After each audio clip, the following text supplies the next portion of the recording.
And this is the time maybe your corner should come in and rescue your fighter. It's not going to get any better for him.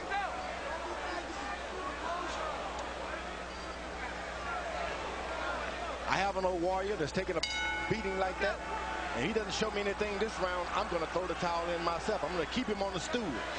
Batting practice numbers that Barry Bonds will be impressed with. 31 of 46 for Lennox-Lewis in around 67%. Tyson landing just 4 punches, throwing only 17.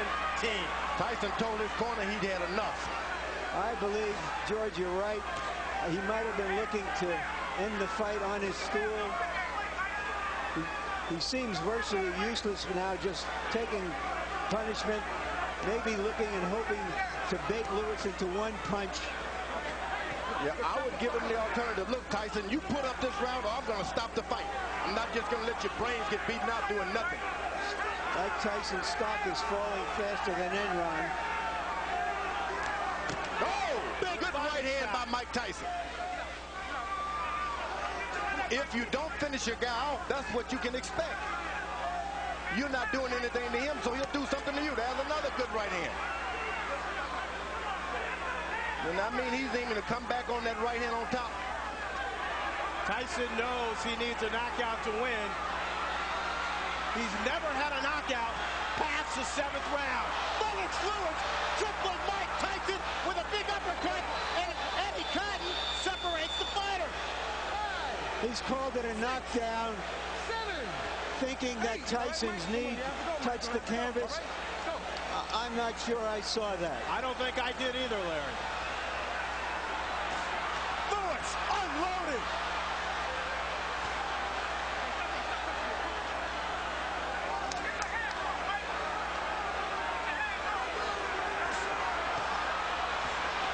Lennox-Lewis trying to finish off Mike Tyson with 1 minute left in the 8th round. Mike Tyson highly motivated to come into this fight, hoping that this fight would redeem not only his career, but his whole life. Oh, he's doing a good job. He's got heart. You can't take that from him. Big right hand from Lewis, and Tyson goes down for the 3rd time in his career. 6, 7, 8, 9. It's over. Lennox-Lewis cements his legacy as one of the best heavyweight champions of this era. Nobody should be able to, there's no one in the world can take that from Lennox-Lewis now. He is no doubt the best heavyweight of all time. What he's done clearly puts him on top of the heap. He fought a virtually perfect fight, George. There's no doubt about it. He did everything. He controlled it from the beginning. He was patient. He never let Tyson get off. Tyson looked old and slow. And you know, George, when you look back at history, at fighters like Tyson, from Dempsey to Marciano to Frazier, all of those fighters retired at the age of 32, and they were near the end of the rope at the age of 30. This type of fighter has to put so much effort into fighting the way he does that it's hard to sustain it. Where the boxer punchers like Joe Louis and Muhammad Ali, even Lennox-Lewis, and Larry Holmes, all were able to fight closer to their mid-30s. It doesn't require that kind of maniacal conditioning to fight that fight. And we just saw a masterpiece of a boxer puncher in Lennox-Lewis tonight. All I can say is that's right. Larry, here's the first knockdown. The knees clearly don't touch the ground. Yeah. Seems to me Eddie Cotton did his best to make this a more even fight than it was. But Lennox-Lewis made it an uneven fight. And when you got the power and the reach, here's a knockout right on the chin. But that was just the coup de grace. It had been preceded by a tremendous amount of punishment. George, you talked about power. How's this? 15 of 19 power shots for Lennox-Lewis, 79%. in the 8th and final round. I'm telling you, this guy, he's a smooth operator and powerful operator. What can you say but 1, 2, 3, and all that? Lennox-Lewis wanted this fight to prove that he was the best heavyweight of the 90s.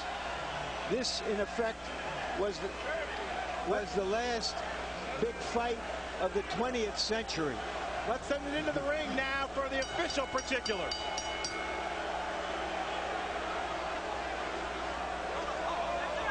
Ladies and gentlemen, tonight here in Memphis, Tennessee, the legacy of a 3-time heavyweight champion has been embraced as the referee reaches the count of 10 at 2 minutes, 25 seconds of round number 8.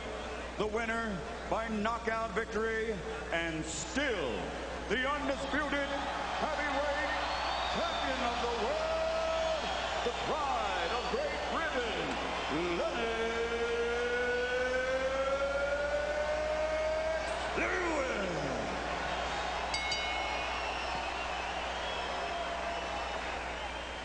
So the boxing match itself was anticlimactic, an execution rather than an explosion. And by Monday, water cooler talk would center not so much on the details of Lewis's demolition of an outclassed opponent as on the bizarre post-fight interview conducted by both fighters in the ring with Jim Gray. Mike, have you changed your opinion now of Lennox-Lewis? Well, no. Believe it or not, I've known Lennox for like 15, 16 years. We've always been friends, but in competition, in competition, the best man has to win. We have to do everything we can. I'm happy for him to give me a fight. The payday was wonderful. I really appreciate it. And if you could be kind enough, I'd love to do it again. I think I could beat you if we try one more time. Mike, what gives you any indication that you could beat him after this performance? And was it a lack of quality opponents going into this that hurt you? I explained before I needed 2 more fights or 3 more fights to fight him. But I believe if I would have took that route, the fight probably would have never happened. He wouldn't have waited for me. And again, he was just splendid, a masterful boxer. I just take my hand off to you. And just please, if you can give me one more chance, I'd be greatly appreciative. Are you interested in that at all, based on the way you controlled this fight? You know, I just wanted to complete my legacy. You know, everybody was saying